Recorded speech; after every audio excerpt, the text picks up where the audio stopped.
Hello everyone, আমার চ্যানেলে আপনাদের সবাইকে স্বাগতম সাবুদানার ভাইরাল ডেজার্ট রেসিপিটি দেখার জন্য। এই জন্য প্রথমেই আমি একটি বাটিতে সাবুদানা নিয়ে জল দিয়ে ভালোভাবে ধুয়ে জল ঝরিয়ে ওর মধ্যে 1 চিমটি পরিমাণ লবণ ও জল দিয়ে কিছু সময় ভিজিয়ে রাখবো।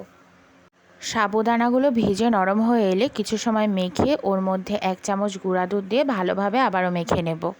মেখে রাখা হয়ে গেলে সাবুদানা থেকে অল্প অল্প করে নিয়ে হাতের সাহায্যে গোল গোল বলের মতো করে আমি সবগুলো তৈরি করে নেব। সবগুলো তৈরি করে নেওয়া হয়ে গেলে কড়াইতে আমি দিয়ে দিচ্ছি গরুর দুধ। এরপর দিয়ে দেব ফ্লেভারের জন্য 2টো এলাচ। এরপর কিছু সময় জাল করে নেব। দুধে বলক চলে এলে এর মধ্যে সাবুর বলগুলো দিয়ে কিছু সময় রান্না করে নেব। সাবুর বলগুলো সিদ্ধ হয়ে গেলে এর মধ্যে আমি স্বাদমতো চিনি দিয়ে দিচ্ছি। তারপর কিছু সময় জাল করে নিয়ে আমি নামিয়ে নেব।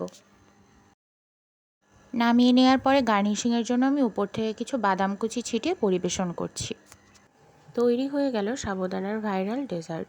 রেসিপিটি ভালো লাগলে একটি লাইক দিবেন এবং সাবস্ক্রাইব করে আমার চ্যানেলের পাশেই থাকবেন। ধন্যবাদ।